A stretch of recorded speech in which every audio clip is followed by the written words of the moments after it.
dealing with Trump's comeback. The results of last week's U.S. presidential election shocked the world. Ahead of the vote, former President Donald Trump and Vice President Kamala Harris appeared tied, but Trump ended up winning by a comfortable margin, both in the popular vote and the Electoral College. Anger over inflation and the desire for change were too much for Harris to overcome in a short campaign. Republicans also took a majority in the Senate and narrowly held their majority in the House of Representatives, which put them in a strong position to push Trump's MAGA agenda.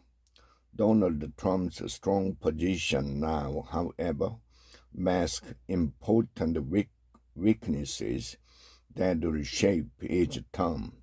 The first and the most obvious is that Trump entered office a lame duck because he cannot run again in 2028.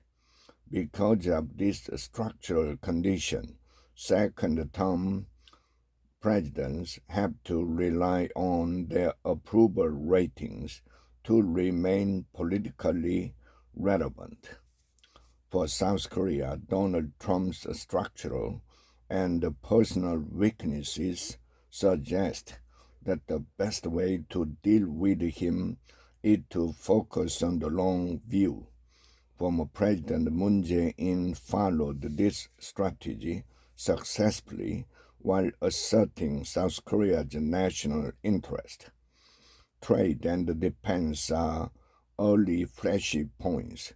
Trump has long believed that the network of U.S. alliances and the free trade regime has allowed countries to take advantage of the U.S.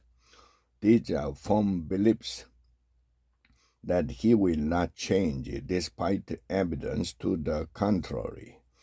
This makes allies like South Korea that host U.S. military forces top targets. Trump's wrath, however, is directed more toward Europe than South Korea or Japan, in part because of his interest in promoting Indo-Pacific cooperation as a counterweight to China. Trump will most likely impose tariffs as soon as he gets into office. They are inflationary and bad for business, and the reaction from Wall Street and the U.S. consumers will be sharply negative. The tariff chaos, like everything else Trump, will be all-consuming, but as the Persian adage holds, this too shall pass.